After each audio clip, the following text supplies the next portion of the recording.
안녕하세요. 나타샤와 함께하는 책 여행입니다.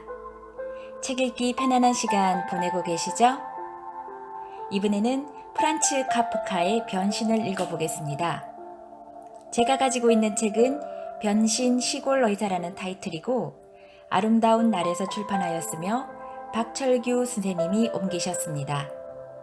이 책에는 변신 시골 의사 외에 10편의 작품이 더 수록되어 있습니다. 먼저 프란츠 카프카 작가 소개를 보면요. 1883년 체코의 수도 프라하에서 부유한 유대 상인이었던 아버지와 자상한 어머니 사이에서 장남으로 태어났다. 당시의 유대인들은 소수의 독일인이 지배하던 프라하에서 멸시를 받으며 살았다. 카프카 문학의 독자적인 세계는 짧았던 외국 여행을 제외하고는 잠시도 떠나지 않았던 프라하의 유대계 독일인이라는 독특한 환경의 소산이라고 할 수 있다. 카프카는 독일계 고등학교를 거쳐 프라하 대학에서 법률을 공부하였다. 대학 재학 시절 훗날 카프카 전집의 편집자가 된 막스 스토브를 알게 되어 문학에 대한 열정을 불태웠다. 카프카의 문학은 어느 곳에도 소속되지 못한 이방인으로서의 개인적 삶과 20세기 초반 급속한 산업사회의 발달에 따른 인간 소외와 실존의 자각이라는 현대사회의 위기 상황 속에서 탄생했다. 1924년 카프카는 결핵이 악화되어 41세의 나이로 짧은 생애를 마쳤다. 그가 죽은 뒤 친구인 막스 브로트는 원고를 모두 없애달라는 카프카의 유언을 무시하고 세상의 빛을 보게 함으로써 그의 작품들은 20세기 실존주의 문학에 커다란 영향을 끼치게 되었다. 2001년 작가 프란츠 카프카를 기리는 뜻에서 프란츠 카프카상이 창설되었다. 이 상은 노벨 문학상의 길목으로 떠오르면서 카프카 문학상을 받은 많은 작가들이 노벨 문학상을 수상하였다. 어제는 23살 된 대학생인 조카와 잠시 대화를 나눴습니다. 23살밖에 안 된 조카는 취업으로 걱정이 되어 잠을 이룰 수 없다는 고민을 털어놓더군요. 젊음을 마음껏 즐길 나이에 사회에 잘 진입할 수 있을지 없을지에 대한 걱정으로 밤잠을 설친다니. 넌 성실하니 잘 될 거라고 말은 해주었지만 사회라는 메커니즘 속에 들어가지 못하면 벌레나 쓰레기로 취급받는 인간 세상에 한숨이 나왔습니다. 이 책의 주인공 그레고르는 한 가정의 착한 아들로 집안의 경제를 책임지며 성실히 살아가던 어느 날 끔찍하고 혐오스러운 벌레로 변해버립니다. 세일즈맨으로 매일 아침 새벽에 일어나 출근을 해야 하는 그는 식구들만 아니라면 이런 이제 집어치웠으면 하는 생각을 하자마자 단순히 그 생각만으로 벌레로 변신해 버렸는데요. 요정도 아니고 천사도 아니고 발이 수없이 달린 벌레라니요. 생각만 해도 소름 끼칩니다. 이것은 그의 존재가 가족을 위한, 사회를 위한 존재일 뿐 자신을 위한 존재가 아니었다는 것. 자기 자신과 관계하기 위한 관계여야 하는 그가 자기 이외의 것과 관계하기 위한 관계에 내팽개져 버리고 말았다는 것입니다. 그렇다면 프란츠는 이 작품을 통해 무엇을 이야기하려 했을까요? 이 책의 작품 해설에 의하면 현대 사회의 율법은 인간이 자기 자신의 본성을 유지하는 것을 허락하지 않는다. 즉, 인간을 사회라는 거대한 메커니즘 속의 한낱 톱니바퀴로 만들므로써 철저하게 기능화하고 추상화하고 비인간화시켜버렸다. 인간이란 이미 한 개의 톱니바퀴 작업이라는 형태로 떠맡겨진 하나의 기능에 지나지 않는다. 가령 아들의 변신 뒤에 그레고르의 아버지는 집에서도 은행 사원의 제복을 입은 채 밤마다 거실의 의자에 기대앉아 잔다. 금단추의 제복을 입은, 제복 속에 갇혀진 이 추악한 살덩어리. 이것이 바로 소외된 현대인의 모습이며 직업이 삼켜버린 인간의 모습이다. 직업이 삼켜버린 인간의 모습. 그 직업군에 속하지 못하면 인간의 모습이 아니라는 이 무시무시한 사회의 이데올로기에 불안해하는 우리 조카 현우를 비롯하여 젊은 세대들에게 말해주고 싶습니다. 그럼에도 불구하고 에로소와 센티멘탈을 잃지 말고 힘을 내라고. 나타샤와 함께하는 책 여행. 프란츠 카프카의 변신을 여행하면서 지금 하고 있는 일을 잠시 내려놓고 우리는 벌레가 아니라 에로스와 로맨스의 요정으로 변신해 볼까요?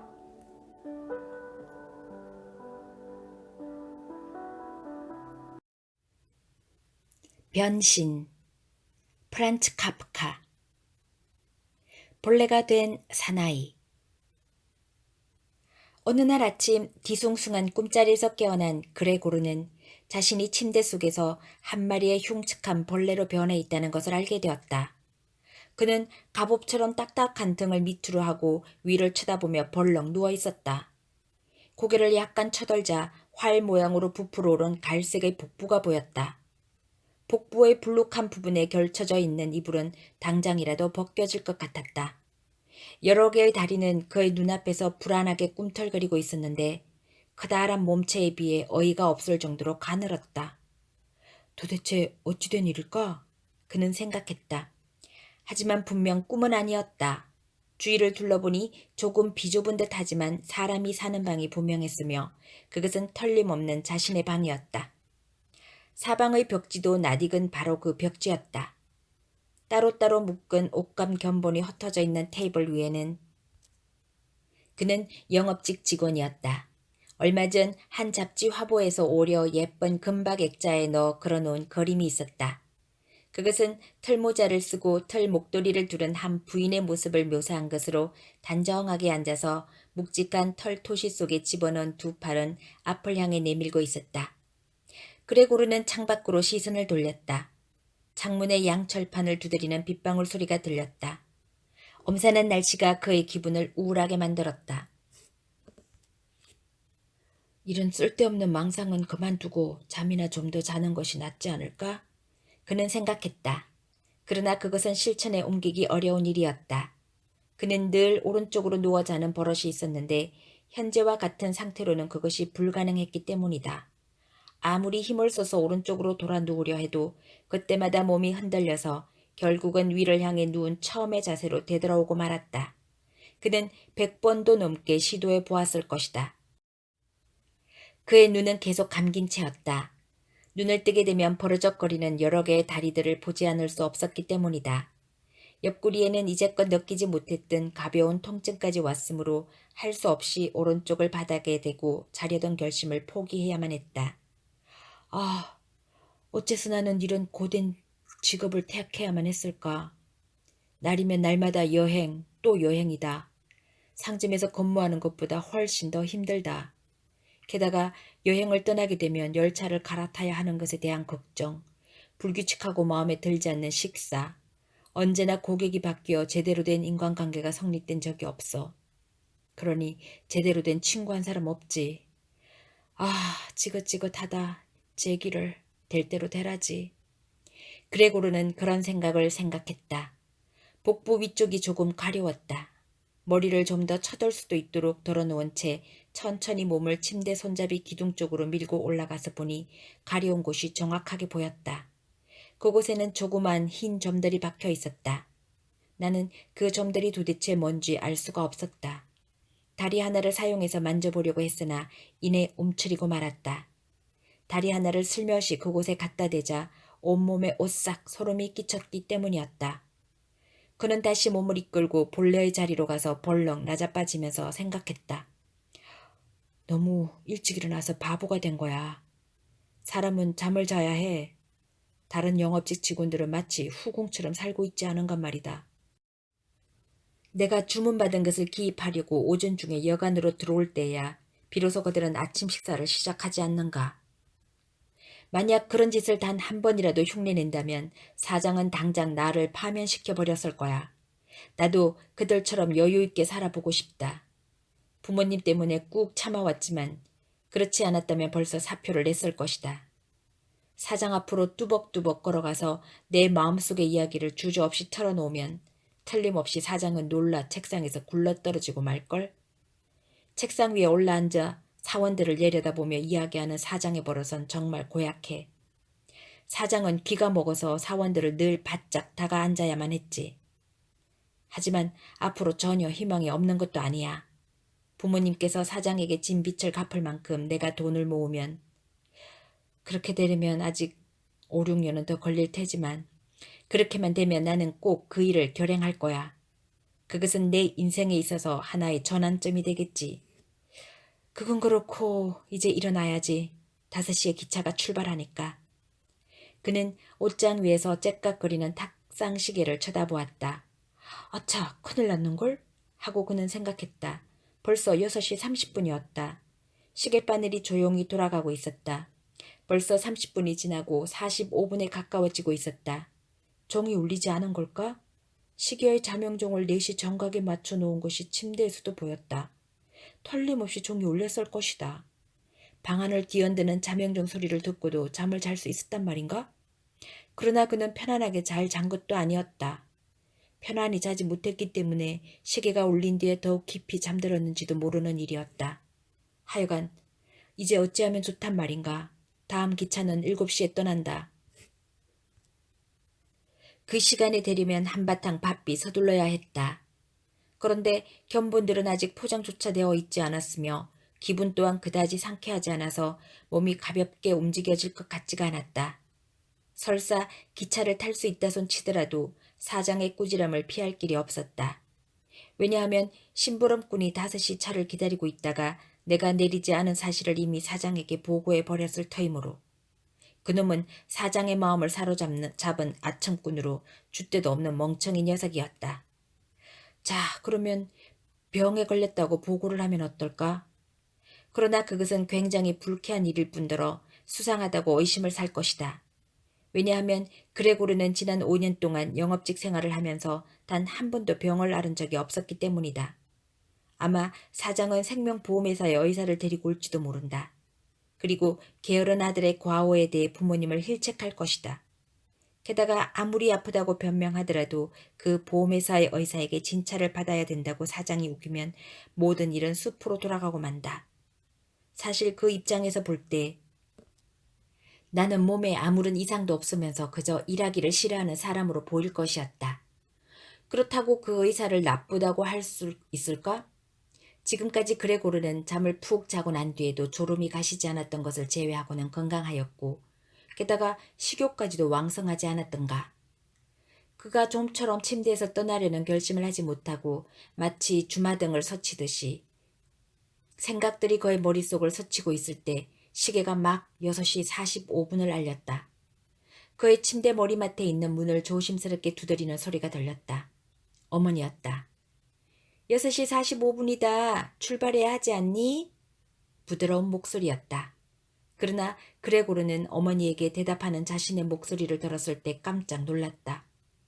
이제까지의 자기 목소리는 틀림없었지만 어쩐지 밑에서 울려나오는 것 같으면서도 억제할 수 없는 괴로운 신음소리가 섞여 있었다. 게다가 첫 순간에는 또렷하게 발음을 하였지만 그 다음부터는 상대방의 생각은 아랑곳 없다는 듯이 말끝이 여운으로 흐려지고 마는 것이었다. 그레고리는 모든 것을 자세하게 설명하려고 생각했지만 이렇게 대답할 수밖에 없었다. 네, 어머니 지금 일어납니다. 문을 사이에 두고 있었기 때문에 그레고로의 목소리가 변한 것을 밖에서는 알아채지 못했는지도 모른다. 그의 대답을 듣고 어머니는 안심하고 발을 끌며 가버렸다. 그러나 이렇게 간단한 말이나마 주고받았으므로 벌써 출발했으려니 했던 그레고르가 아직도 잠에서 꿈을 그리고 있는 것을 가족 모두가 알게 되었다. 그레고르! 이번에는 아버지가 낮은 소리로 불렀다. 대체 어떻게 된 거냐? 잠시 후 아버지는 묵직한 목소리로 다시 한번 대답을 재촉했다. 그레고르! 그러자 맞은편 문 밖에서 누이 동생이 가느다란 목소리로 걱정스럽다는 듯이 물어왔다. 오빠 어디 몸이 안 좋아? 도와줄까? 양쪽 문을 향해서 그레고르가 대답했다. 다 준비됐습니다. 그는 신중하게 각 음절 사이에 간격을 두어 띄엄띄엄 말했다. 아버지는 식사를 하러 돌아갔으나 아직 누이 동생만은 오빠 문을 열어줘 응? 하고 애원했다. 그러나 그레고르는 문을 열 수가 없었다. 밤이 오면 문이란 문은 모두 잠가버리는 여행하면서 익힌 습관에 감사했을 정도였다. 그리하여 그는 방해를 받지 않고 조용히 일어나 옷을 입고 아침을 먹으려고 했다. 그리고 나서 비로소 다음 일을 생각하려 했다. 아무리 이불 속에서 고민해 본들 별 신통한 방법을 발견하지 못하리라는 걸 잘 알고 있었기 때문이다. 그의 기억으로는 전에도 때때로 잠자리가 불편하여 가벼운 고통을 느꼈지만 침대에서 일어났을 때에는 모두가 단순한 망상이었던 적이 여러 번 있었다. 그러므로 오늘의 복잡한 상황도 결국은 잘 풀려갈 것이라고 생각하며 긴장감을 갖고 자신을 관찰하였다. 자신의 목소리가 변한 것은 영업 판매직의 직업병인 심한 감기 정셈에 틀림없다고 생각하고 그 점을 조금도 의심치 않았다. 이불을 걷어내는 것은 간단한 일이었다. 숨을 들이쉬면서 배를 조금 부풀리자 저절로 흘러내렸다. 그러나 그 다음이 문제였다. 그의 몸이 유달리 옆으로 퍼져 있었기 때문이다.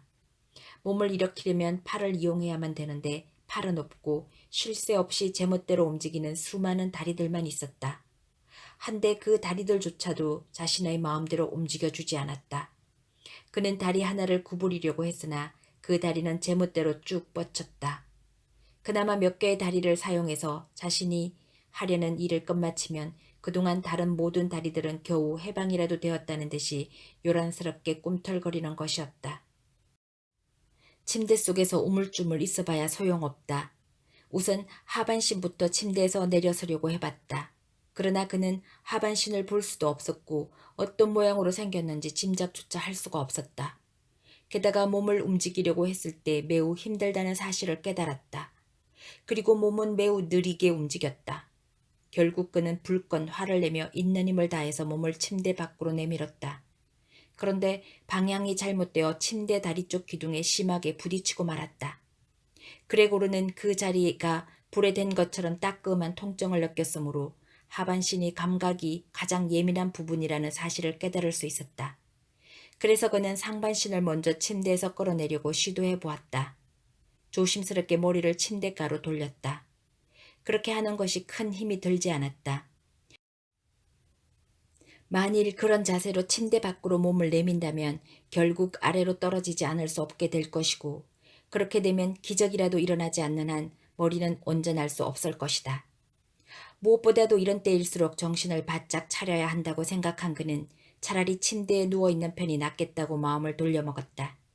그러나 한숨을 지으며 애를 써서 본래의 자세로 돌아와 눕는 동안 여러 개의 발이 서로 얽혀서 허우적거리는 꼴을 보았을 때 이렇게 제멋대로 발이 움직이게 두어서는 결국 휴식과 질서를 갖기 매우 어려우리라는 것을 깨달았다. 그러나 그대로 계속해서 침대에 누워 있을 수는 없었다. 설사 빠져나갈 희망이 없다고 할지라도 모든 희생을 무릅쓰고 감행하는 것이 현명한 일이라고 혼잣말로 중얼거렸다. 그러면서도 동시에 절망에 있느니 냉정하게 분별 있는 행동을 취하는 것이 낫겠다는 생각도 해보았다. 그때 그는 날카로운 시선으로 창문을 쳐다보았다. 그러나 아침 안개가 좁은 골목 건너편에 늘어선 집들까지도 뒤덮고 있어서 어떤 위안이나 상쾌감을 느낄 수가 없었다. 벌써 7시야. 자명종이 울렸다. 7시인데도 아직 안개가 저렇게 짙을까? 이렇게 생각하며 계속 누워 있었다. 가만히 있으면 당연히 현실이 돌아오기라도 할 것처럼. 그리고 그는 또다시 중얼거렸다. 무슨 일이 있더라도 7시 15분까지는 침대에서 일어나야 한다. 그때쯤이면 회사에서 누군가 나를 만나기 위해 찾아올 것이다. 회사는 7시 전에 문을 여니까. 이번에는 그레고르가 몸의 균형을 잡고 옆으로 몸을 가볍게 흔들면서 한순간에 침대 밑으로 떨어지려고 해보았다. 이런 방법으로 침대에서 떨어질 때는 머리를 조심해서 위로 올리면 다치지 않을 것이었다. 등은 딱딱한 것 같으므로 카펫 위에 떨어져도 별다른 사고는 일어나지 않을 것 같았다. 그러나 걱정이 되는 것은 떨어질 때 큰 소리가 나면 집안 사람들이 놀라지는 않더라도 무슨 일일까 하고 걱정할 것 같았다. 그래도 대담하게 하지 않으면 안 되었다. 그레고르가 몸을 절반쯤 일으켰을 때 이 새로운 방법은 힘이 든다기보다는 차라리 재미있는 일이었고 마냥 누운 채 좌우로 흔들기만 하면 되었지만 누가 와서 좀 거들어주기만 하면 모든 것이 간단히 해결될 것 같았다. 힘센 사람이 둘, 그의 아버지와 하녀를 생각했다. 만 있으면 충분할 것 같았다. 그들이 팔을 자신의 둥근 등 밑에 집어넣어 몸을 쳐들고 침대에서 내려놓고 그 다음엔 자신이 마루 위에서 몸을 뒤집을 때까지 조심스럽게 참아주기만 하면 될 것이다. 그때는 이 조그마한 다리들이 제 구실을 다 할 것이다. 그는 문들이 잠겨 있다는 사실은 전혀 생각지도 않았다. 과연 정말 구원을 청해야 할 것인가? 이렇게 곤경에 처해 있으면서도 그 생각을 하자 웃음을 참을 수가 없었다. 그는 계속해서 몸을 흔들다가 결국 균형을 잃고 침대에서 떨어질 지경에 이르렀기에 마침내 결심을 하지 않으면 안 되었다. 왜냐하면 5분만 있으면 7시 15분이었기 때문이었다. 그때 현관문에서 벨이 울렸다. 상점에서 누가 왔구나 하고 생각하자 몸이 빳빳하게 굳는 것 같았다. 그러는 동안에도 작은 발들이 분주하게 바둥거렸다. 잠시 온 집안이 조용해졌다. 아직도 문을 열어주지 않는구나 라고 생각하면서 그는 어리석은 희망에 매달려 보았다. 그때 하녀가 예전과 다름없이 침착한 걸음걸이로 현관으로 나가서 문을 열었다. 그레고르는 방문객의 첫 인사만 듣고도 그가 누구라는 것을 알아차렸다. 그는 상관이었다. 어째서 자신은 잠시 업무에 소홀했다고 검사에 의심을 받는 그런 회사에 근무하는 운명에 처해 있단 말인가. 도대체 모든 사원들은 하나같이 쓸모없는 건달들이란 말인가. 그들 가운데는 단지 아침에 두서너 시간 정도밖에 일을 하지 않았다고 해서 양심의 가책을 받고 어리빠져 침대에서 일어날 수도 없는 상황에 직면하는 그런 충실하고 열성적인 사람은 한 명도 없단 말인가. 사실 동정을 살피려면 급사를 보내어 물어보면 충분하지 않을까? 물론 그 형편을 알아본다는 일이 필요할 때란 말이겠지만 말이다. 그런데 왜 이사님이 직접 와야 했단 말인가? 그리고 이사님이 이처럼 의심을 갖고 있다는 것을 아무 죄도 없는 가족들에게까지 알려줘야 한단 말인가? 그레고르는 단단히 결심을 해서가 아니라 이런 생각을 하면서 흥분했기 때문에 전력을 다하여 침대에서 뛰어내렸다. 순간 쿵 하는 둔탁한 소리가 났다. 그러나 그다지 요란한 소리는 아니었다. 카펫이 깔려 있어서 사람들이 놀랄 만큼 큰 소리는 나지 않았으나 조심해서 충분히 머리를 들지 못했기 때문에 머리가 바닥에 부딪히고 말았다. 그는 화가 나고 아파서 부딪힌 머리를 카펫에 비벼댔다. 방 안에서 무엇이 떨어졌나 봅니다. 이사가 왼쪽 옆방에서 말했다. 그레고르는 언젠가는 이사에게도 자기에게 일어난 것과 같은 일이 일어날지도 모른다고 상상해 보았다. 그런 일이 일어나지 않을 것이라고는 그 누구도 장담할 수가 없었다. 그런데 그 이런 상상에 대한 대답이라도 하려는 듯 옆방에서 이사가 발에 힘을 주어 에나멜 구두 소리를 냈다. 그때 오른쪽 방에서 그레고르에게 손님이 왔음을 알리는 누이 동생의 속삭임이 들려왔다. 오빠, 이사님이 오셨어요. 알고 있어. 그레고르가 중얼거렸다. 그 중얼거림은 동생이 알아들을 수 없을 정도로 낮았으나 그렇다고 목소리를 높일 수는 없었다. 그레고로야. 이번에는 왼쪽 옆방에서 아버지의 목소리가 들려왔다. 네 이사가 왜 아침차로 출발하지 않았느냐고 물으신다. 뭐라고 말씀드려야 할지 우리가 알겠니? 그보다도 네 이사가 개인적으로 너와 이야기를 나누고 싶다고 하신다. 그러니 자, 문을 좀 열어라. 방이 지저분해도 널리 양해해 주실 거다. 여보게, 짐자군. 그의 이사가 정답게 불렀다. 몸이 좋지 않아요. 아버지가 아직 문 옆에서 말을 하고 있는 동안 어머니가 이사에게 말했다. 얘가 몸이 좋지 않아요. 제 말을 믿어주세요. 그렇지 않다면 그레고로가 기차를 놓칠 리가 있겠습니까? 우리 아이는 일 외에는 아무것도 생각하지 않는 아이랍니다. 밤에는 기분 전환도 할 겸 외출이라도 하라고 오히려 제가 잔소리를 해야 할 정도니까요. 일주일씩이나 집에 와 있으면서도 매일같이 집 안에만 처박혀 있답니다. 저녁이면 책상 옆에 앉아서 조용히 신문을 읽거나 열차 시간표를 검토하곤 하지요. 취미생활이라곤 톱으로 무언가를 만드는 것뿐입니다. 지난번에는 이틀인가 사흘 걸려서 조그만 액자 하나를 짰답니다. 얼마나 훌륭한지 보면 놀라실 거예요. 우리의 방에 걸려 있지요. 그레고르가 문을 열면 바로 보실 수 있을 거예요. 무엇보다도 당신이 이렇게 와주셔서 영광입니다. 우리들만으로는 그레고르에게 문을 열게 하지는 못했을 겁니다. 그 애는 고집이 세서 말입니다. 아침에 물어보았더니 그렇지 않다고 하기는 했지만 틀림없이 몸이 불편한 것 같습니다. 곧 갑니다. 그레고르는 천천히 말한 후 그들의 이야기를 한마디도 놓치지 않으려고 가만히 있었다. 저도 뭐 특별히 다른 생각을 갖고 있지는 않습니다, 부인. 하고 이사가 말했다. 컨병이 아니기를 바랍니다. 그런데 이 기회에 한 가지 말씀드리고 싶은 것은 우리 같은 사람들은 행복하든 불행하든 자기 사정이 어떻든 간에 몸이 조금 불편한 것쯤은 영업 생각을 해서라도 참아내야 한다는 것입니다. 얘야, 이제 이사님께서 들어가셔도 괜찮겠느냐? 아버지는 초조하게 이렇게 묻고는 더 이상 참지 못하겠다는 듯 문을 두드렸다. 안 됩니다. 그레고르가 말했다. 왼쪽 방에는 숨막힐 듯한 침묵이 흐르고 오른쪽 옆방에서는 누이 동생이 하늘겨 울기 시작했다. 도대체 왜 누이 동생은 다른 사람들이 있는 대로 가지 않을까? 그 애는 이제 막 일어나서 아직 옷도 갈아입지 못한 모양이지? 그런데 무엇 때문에 울고 있는 것일까? 내가 일어나지 않고 또 이사님을 들어오지 못하게 해서인가? 회사에서 내 목이 달아날 것 같아서? 만일 그렇게 되면 사장이 다시 밀린 부채를 들먹거리면서 부모님을 괴롭힐까봐 두려워서 우는 것일까? 그러나 그런 것들은 미리 걱정할 필요가 없는 일이다. 어떻든 나는 아직 여기 있을 뿐더러 결코 부모님을 저버릴 생각은 해본 일조차 없다. 잠시 동안 그는 카페 뒤에 편안하게 누워 있었다. 현재 그의 상태를 잘 알고 있는 사람이라면 그에게 이사님을 안으로 맞아들이라고 요구하지 못할 것이다. 그리고 이후에도 쉽사리 변명할 수 있는 이런 사소한 신뢰 때문에 그레고르가 적시 회사에서 쫓겨나는 일은 없을 것이다. 그래서 그레고르는 울며 불며 이사님을 귀찮게 하느니보다는 그를 그대로 내버려 두는 편이 훨씬 현명한 방법이라고 생각하였다. 그러나 이 불확실하고 애매한 태도야말로 다른 사람들을 어리둥절하게 만들 뿐더러 그들의 태도를 정당화시키는 계기가 되었다. 잠자군! 이사는 드디어 높은 목소리로 불렀다. 도대체 어떻게 된 일인가?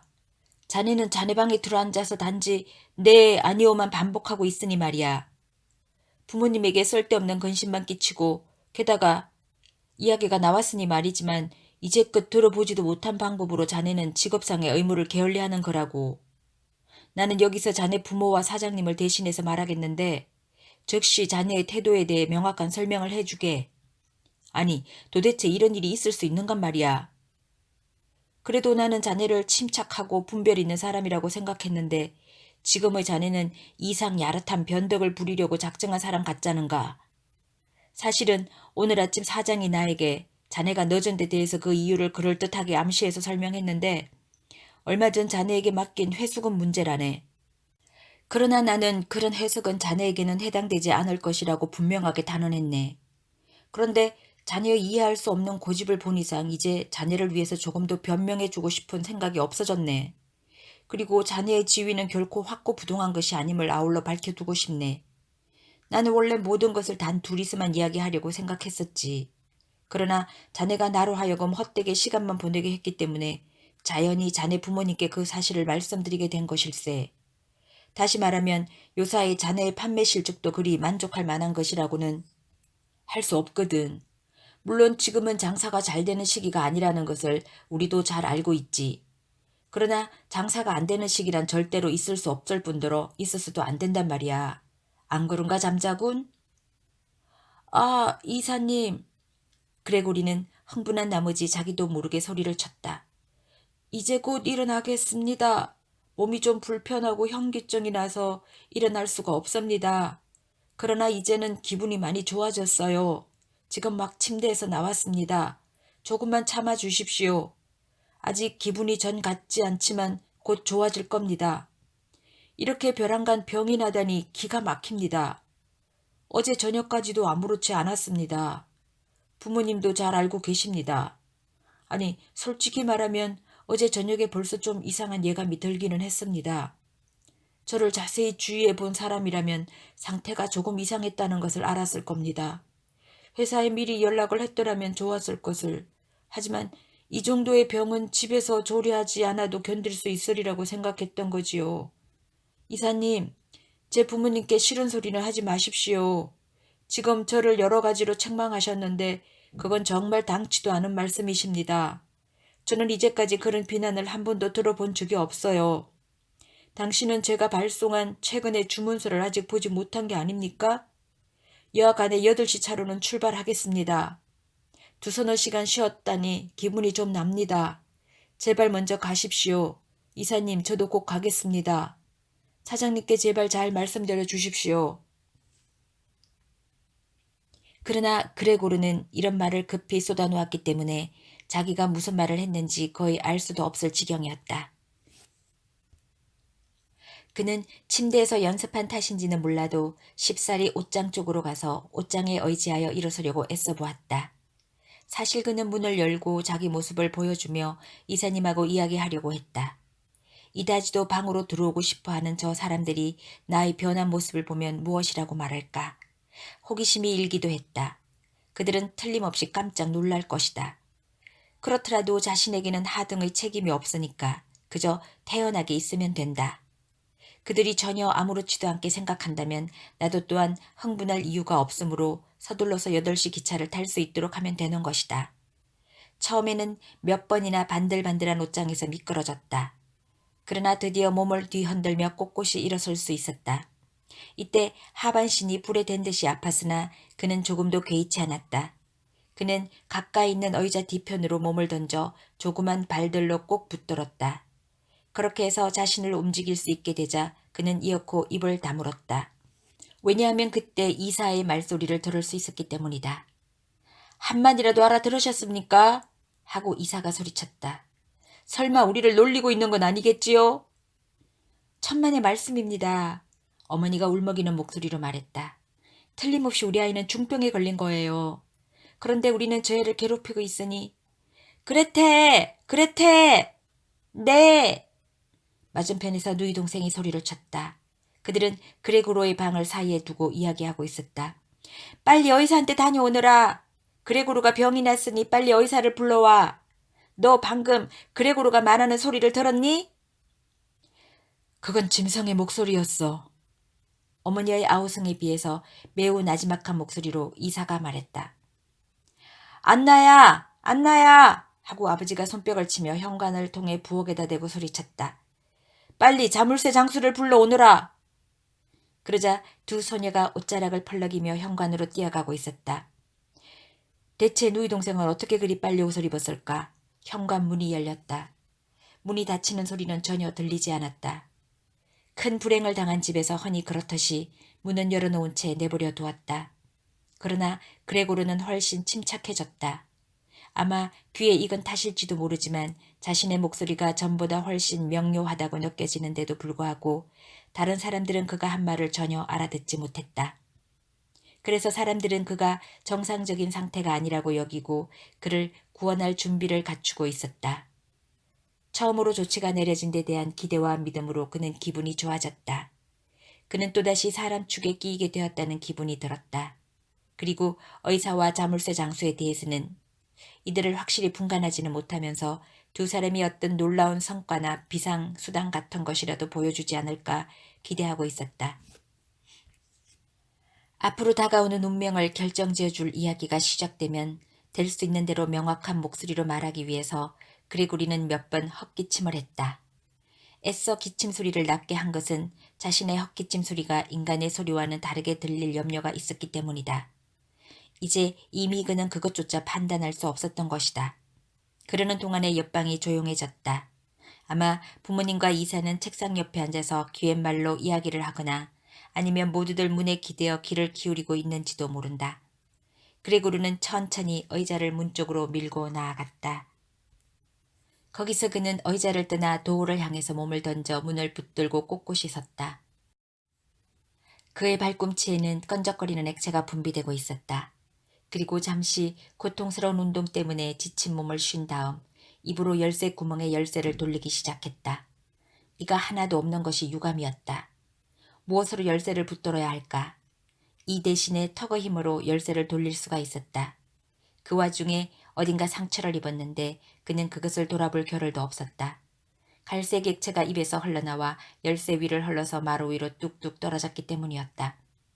저 소리를 좀 들어보세요. 이사가 옆방에서 말했다. 열쇠를 돌리고 있습니다. 그 말이 그레고로의 원기를 북돋워 주었다. 거기에 아버지와 어머니까지 힘을 내라, 열쇠를 꼭 붙들어 하고 외쳐준다면 얼마나 좋을까. 그레고로야 힘을 내! 라고 자기에게 성원을 보내줄 법도 한데, 그러나 모든 사람들이 자기가 애쓰며 노력하고 있는 것을 긴장한 태도로 보고 있다고 생각하자 그는 있는 힘을 다해서 정신없이 열쇠를 물고 매달렸다. 열쇠가 돌아가자 그의 몸도 그 주위를 빙 돌았다. 그때 그의 몸뚱이는 열쇠를 물고 꼿꼿이 서 있는가 하면 필요에 따라서는 열쇠에 매달리기도 하고 또는 전신의 무게로 위에서 내리 누르기도 했다. 이윽고 찰칵 하고 자물쇠가 열리는 맑은 소리에 그레고르는 제정신으로 돌아왔다. 그는 안도의 숨을 내쉬면서 중얼거렸다. 이젠 열쇠 장수가 필요 없게 되었어. 그리고 문을 활짝 열어 젖히려고 문의 손잡이 위에 고개를 올려놓았다. 그렇게 해서 이제 겨우 문은 열렸지만 문이 안쪽으로 열렸기 때문에 아직 밖에서는 보이지 않았다. 그는 우선 천천히 문의 판자를 따라서 바깥쪽으로 돌아 나와야만 했다. 더구나 방 안으로 들어가는 문 앞에서 벌렁 낮아 빠지게 되는 추태를 보이지 않기 위해서는 각별히 조심해야 했다. 그는 그때까지도 이런 어려운 동작에만 마음이 쏠려 있었기 때문에 다른 것에선 주의를 기울일 겨를이 없었다. 앗! 하고 이사가 큰 소리로 비명을 질렀을 때에야 그 목소리는 마치 바람이 지나가는 소리처럼 들렸다. 문 옆 가장 가까이 서 있는 이사의 모습이 보였다. 이사는 딱 벌린 입에 한 손을 대고 서서히 뒷걸음질을 치고 있었다. 그것은 마치 눈에 보이지 않는 어떤 힘에 떠밀려 있는 듯한 모습이었다. 어머니는 이사가 와 있는데도 불구하고 어젯밤부터 풀어헤친 머리를 매만지지도 못하고 서 있었는데 두 손을 모으고 처음에는 아버지를 쳐다보더니 다음에는 그레고르 쪽으로 두어 걸음 다가오다가 그만 맥없이 쓰러지고 말았다. 그 바람에 그녀의 치마가 사방으로 활짝 펴졌고 얼굴은 가슴 속에 파묻혀서 보이지도 않았다. 아버지는 증오에 찬 표정으로 마치 그레고르를 방 안으로 몰아넣으려는 것처럼 주먹을 불끈 쥐었지만 여러 사람이 서 있는 객실을 불안하게 두리번거리다가 두 손으로 눈을 가리더니 뚱뚱한 가슴을 덜먹거리며 울기 시작했다. 그레고르는 방 안으로 들어갈 생각도 하지 못하고 빗장이 걸린 한쪽 문에 기대어 서 있었기 때문에 밖에서 볼 때 그의 몸이 반쯤 보이고 그 위로 옆으로 갸우뚱 기울인 머리가 보일 뿐이었다. 그는 그런 자세로 사람들을 엿보고 있었다. 그러는 동안에 주위는 환하게 밝아왔다. 거리를 사이에 두고 길 건너편에 기다랗게 우뚝 서 있는 거무죽죽한 건물, 그것은 병원이었다. 의 일부분이 뚜렷하게 보였다. 그리고 도로에 면한 전면에는 나란히 규칙적으로 창문이 뚫려 있었다. 아직도 비가 내리고 있었다. 눈에 띌 만큼 커다란 빗방울이 한 방울씩 땅을 내리치고 있었다. 아침 식탁 위에는 접시들이 너저분하게 널려 있었다. 아버지에게는 아침 식사가 하루 중 가장 중요한 의식이었으며 그는 여러 가지 신문을 보면서 식사를 하기 때문에 몇 시간이나 걸렸다. 바로 맞은편 벽 위에는 그레고로의 군대 시절 사진이 걸려 있었다. 육군 소위로 근무하고 있을 때의 사진으로 한 손을 군도 위에 대고 끊임없는 미소를 띤 폼이 자기의 태도와 군복의 위험에 대해서 경의를 표하라고 요구하는 듯 보였다. 현관 옆방으로 통하는 문은 열려 있었고 또 현관문도 열려 있었기 때문에 현관 앞의 아래층으로 통하는 계단의 입구가 보였다. 그러면 이때 냉정한 태도를 유지하고 있는 것은 오직 자신뿐이라는 사실을 뚜렷이 의식하면서 그레고르가 말했다. 곧 옷을 입고 견본을 챙겨가지고 출발하겠습니다. 출발해도 괜찮겠습니까? 그런데 이사님, 제가 고집이 센 것이 아니라 일하기를 좋아하는 사람이라는 것을 아셨으면 좋겠습니다. 물론 출장 여행은 참으로 괴롭습니다. 그러나 여행을 안 하고는 살아나갈 수가 없죠. 이사님, 지금 대체 어디로 가십니까? 상점으로 가십니까? 그러시지요? 모든 일을 사실대로 보고하실 생각이지요? 지금 당장은 일할 능력이 없습니다만 그러니만큼 지금까지 일해온 업적을 참작하셔서 건강만 좋아진다면 더욱 노력해서 한층 더 부지런히 일을 할 것이라는 사실을 믿어주셔야 합니다. 당신도 잘 알다시피 부모님과 누이 동생이 걱정됩니다. 저는 지금 매우 곤란한 처지에 놓여 있습니다만 머지않아 이런 처지에서 벗어날 것입니다. 그러니 제발 더 이상 저를 곤란한 입장으로 몰아넣지는 말아 주십시오. 회사에서도 제 편을 들어주십시오. 그 누구도 영업직 직원을 좋아하지 않는다는 것을 저는 잘 알고 있습니다. 영업직 직원은 큰 돈을 벌어서 화려한 생활을 한다고 생각합니다만 사람들이 그릇된 생각을 고칠 수 있는 이렇다 할 좋은 기회는 좀처럼 오지 않을 겁니다. 그러나 이사님, 당신은 다른 사원들보다도 회사의 실정을 더 잘 알고 계십니다. 사장님은 사업주라는 독특한 직무상의 지위 때문에 자칫하면 자신의 고용인에 대해서 불리한 판단을 내릴 수도 있을 테니까요. 당신도 잘 알다시피 거의 1년 365일을 회사 밖에서 돌아다니는 저희들 영업직 직원은 뒷소문이라든지 뜻밖의 일이라든지 터무니없는 비난의 희생이 되기 쉽습니다. 저희들로서는 그런 사실을 전혀 모르기 때문에 그것을 막아낼 도리가 없습니다. 지칠 대로 지쳐서 여행을 마치고 집으로 돌아와서야 비로소 뚜렷한 원인조차 알 수 없는 불쾌한 증세나 결과를 몸으로 느끼는 형편입니다. 이사님, 제발 떠나기 전에 제 말이 어느 정도는 옳다고 한마디라도 말씀해 주십시오. 그러나 이사는 그레고로의 처음 몇 마디 말을 듣자마자 몸을 옆으로 돌려버리더니 입술을 내민 채 덜덜 떨면서 어깨 너머로만 그레고로 쪽을 돌아다볼 뿐이었다. 그레고로가 말하는 사이에도 그레고로에게서 눈을 떼지 않은 채 문 쪽을 향해 뒷걸음질 쳤다.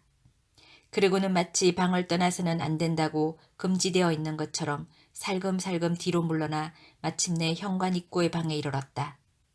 그러자 그는 재빨리 몸을 돌리며 거실에서 번개같이 발을 뺐는데 그의 재빠른 동작을 목격한 사람은 그가 발꿈치를 불에 대기라도 한 줄 알았을 것이다. 현관 입구의 방에서 초지상적인 구조의 손길이 자신을 기다리고 있다는 듯이 그는 오른팔을 힘껏 계단 쪽으로 내밀었다. 그레고르는 이런 일 때문에 회사에서의 자신의 위치가 극도로 불안해지는 것을 피하려면 이대로 이사를 보내서는 안 된다는 것을 잘 알고 있었다. 그러나 부모님은 그 실정을 이해하지 못했다. 그들은 오래전부터 그레고르가 이 회사에서 착실하게 일하면서 평생 생활이 보장된다고 확신하고 있었던 것이다. 지금 당장은 눈앞에 닥친 근심 때문에 장래의 일까지 생각할 마음의 여유가 없었으나 그레고르는 바로 장래의 일을 염려하였다. 이사를 붙들고 마음을 가라앉힌 후 설득을 시킨 다음 마침내는 그의 환심을 사도록 하지 않으면 안 되었다. 그레고르 자신과 가족들의 장래가 바로 그것의 성패에 달려있는 것은 너무나 분명했다. 이 자리에 누이 동생이 있다면 얼마나 좋을까. 누이 동생은 영리하였다. 그레고르가 조금 전 태연하게 누워있을 때 누이 동생은 오빠를 위해서 울고 있었다. 여자들 앞에서는 맥을 못 추는 이사니까. 누이 동생이라면 설복시킬 수도 있을 것이다. 누이 동생이라면 현관의 문을 꼭 닫고 이사를 설득시켜 그의 마음을 가라앉힌 후 오늘의 놀라운 사건을 모조리 해명할 수도 있을 것이다. 그런데 지금 누이 동생은 없다. 그레고르 자신이 직접 일을 처리해야만 했다. 한데 그는 자신의 몸을 움직일 방법조차 알지 못했으며 또 말을 해도 상대방이 알아듣지도 못했다. 그레고르는 방문에서 떨어져 나와 천천히 문지방을 향해 걸었다. 이사 쪽으로 갈 생각이었던 것이다. 이사는 우스꽝스럽게 계단의 난간을 잡고 매달려 있었다. 그레고르는 무엇인가 의지할 만한 것을 붙잡으려고 허우적거리다가 수많은 발들을 깔고 비명을 지르며 넘어지고 말았다. 그러나 그렇게 쓰러지자마자 그는 이날 아침 처음으로 몸이 편안해지는 것을 느꼈다. 그는 발밑에 단단한 마루를 디디고 있었던 것이다. 발들은 그레고로의 뜻대로 잘 움직여 주었다. 그는 그것이 너무 기뻤다. 뿐만 아니라 그 발들은 적어도 자기가 가고 싶은 방향으로 가려고 하면 뜻대로 움직여 주었다. 조금만 참으면 모든 고통은 다 사라지고 건강도 완전히 회복될 것 같았다. 그가 무턱대고 움직이려는 충동을 억지로 참고 어머니에게서 가까운 바로 맞은편 마루 위에 몸을 흔들면서 누워있을 때 완전히 넋이 빠진 듯 생각에 잠긴 것처럼 보였던 어머니가 갑자기 벌떡 일어나 두 팔을 높이 쳐들고 소리질렀다. 사람 살려요! 사람 살려! 어머니는 그레고르를 좀 더 자세히 살펴보려는 듯 머리를 옆으로 갸우뚱 기울였으나 이내 정반대로 정신없이 뒤로 달아나고 말았다. 그리고는 식사 준비가 갖추어진 식탁이 있다는 것을 까맣게 잊어버리고 그곳에 이르자 그만 급히 식탁 위에 엉덩이를 올려놓고 말았다. 그 일로 크다란 커피 주전자에서 커피가 쏟아져 나와 카페 뒤로 흘러내리는 것도 모르고 있었다. 어머니! 어머니!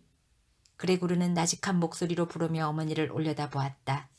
그 순간 머릿속에 이사에 대한 생각 같은 것은 전혀 없었다. 그는 흘러내리는 커피를 보자 핥아 먹고 싶은 충동을 참지 못해 몇 번이나 입을 벌리고 허공을 향해 입맛을 다셨다. 그때 어머니가 또다시 비명을 지르며 식탁에서 뛰어내려 도망을 치다가 때마침 맞은편에서 달려온 아버지의 품에 쓰러지고 말았다. 그러나 그레고르는 부모님에게 신경을 쓰고 있을 수가 없었다. 이사가 계단 위에 서서 턱을 난관 위에 올려놓고 마지막으로 뒤를 돌아다보고 있었기 때문이다. 그레고르는 어떻게 해서든 이사를 붙들려고 앞으로 달려갔다. 이사는 그것을 눈치채자 한꺼번에 계단을 몇 개씩 뛰어내려가 사라지고 말았다. 도망치면서 휴 하고 내쉬는 한숨 소리가 계단 밑에서 들려왔다. 이사가 도망을 쳤기 때문에 그때까지 냉정한 태도를 보이던 아버지는 갑자기 당황한 빛을 띠었다. 그는 이사를 뒤쫓지도 그의 뒤를 따라가는 그레고르를 뒤쫓지도 않았다. 대신 이사가 의자에 두고 간 모자와 외투 그리고 긴 지팡이를 오른손에 들고 왼손에는 탁자 위에 커다란 신문을 마구 휘두르고 큰 소리로 발을 구르면서 그레고르를 방으로 몰아넣으려고 했다. 그레고르가 아무리 애원해도 소용이 없었다. 애원하는 말은 아예 통할 것 같지도 않았다.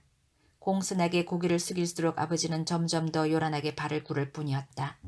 몹시 추운데도 불구하고 어머니는 창문을 열어젖히고 창틀에 기댄 채 두 손으로 얼굴을 감싸고 있었다. 그때 마침 골목길과 계단 사이로 세찬 바람이 불기 시작하여 커튼이 휘날리고 책상 위에 신문이 몇 장 우수수 소리를 내면서 마루 위로 떨어졌다. 아버지는 그레고르를 사정없이 몰아넣으며 야만인처럼 씩씩거렸다. 그레고르는 그때까지 뒷걸음치는 연습을 해보지 않았기 때문에 동작이 몹시 느렸다.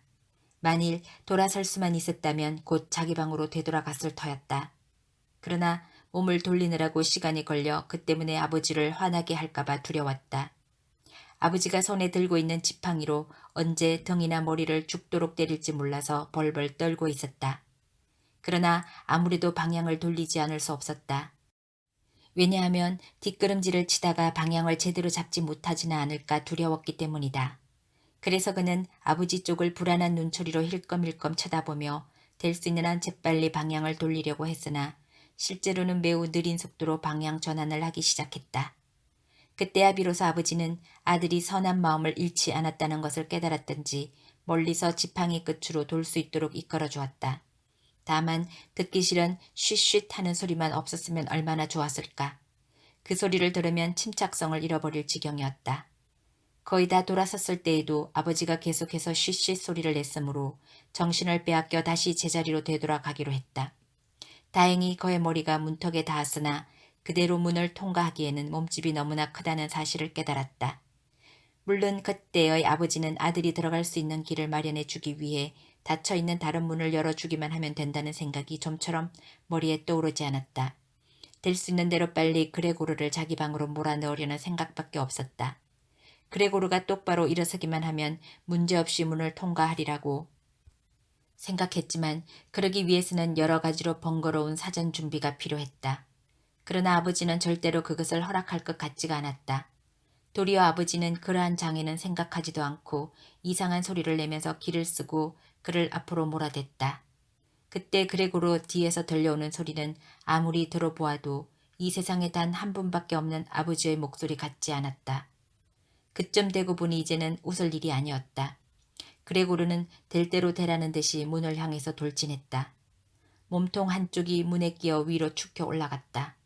그러는 바람에 그레고르는 문틈에 비스듬히 걸리게 되었다. 스치면서 한쪽 옆구리에 상처가 났기 때문에 하얀 문에 보기 흉한 얼룩무늬가 생겼다. 순간 그는 옴짝달싹도 할 수가 없었다. 한쪽에 달린 발들은 허공에서 바르르 떨었고 다른 쪽 발들은 마룻바닥에 짓눌려서 몹시 아팠다. 그때 아버지가 뒤에서 그레고르가 나갈 수 있을 만큼 힘차게 밀었기 때문에 그는 피투성이가 되어 자기 방으로 깊숙이 밀려 들어왔다. 아버지가 지팡이로 쾅 하고 문을 닫는 소리가 들렸다. 그러자 마침내 주위가 조용해졌다.